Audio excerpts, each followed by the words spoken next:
He was just another man drowning in the monotony of modern life. A life of fluorescent lights, endless paperwork, and hollow consumerism. Every day felt the same. Every object around him a reminder of a world that promised fulfillment, but delivered only emptiness. He was searching for meaning, though he didn't quite know what that meant, and sleep eluded him as the nights stretched into endless exhaustion.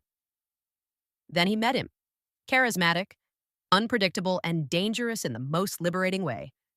This man seemed to see the world differently, to live without the chains of societal expectation, and he offered a way out.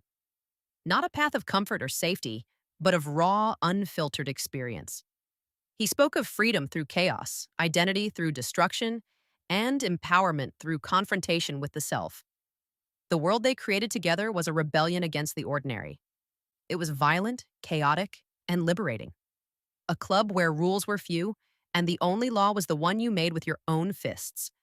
Pain became a teacher, fear a motivator, and the boundaries of what was acceptable were shattered in pursuit of something purer: truth. As the club grew, so did the tension.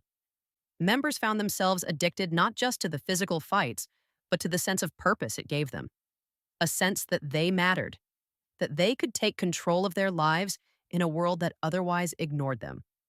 But what began as rebellion soon blurred into obsession. The line between liberation and destruction, control and chaos started to vanish.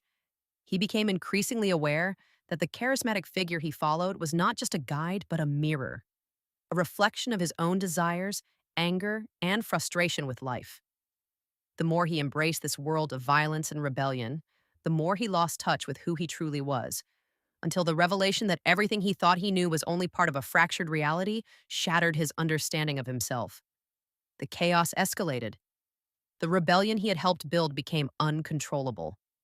Acts of anarchy threatened not just the world around him, but the people he cared about and the life he had left behind. He realized that liberation without responsibility was nothing but destruction, and the fight he truly needed to win was within himself. In the climax, he confronted the ultimate truth. The person he had idolized, followed, and feared was a part of him all along.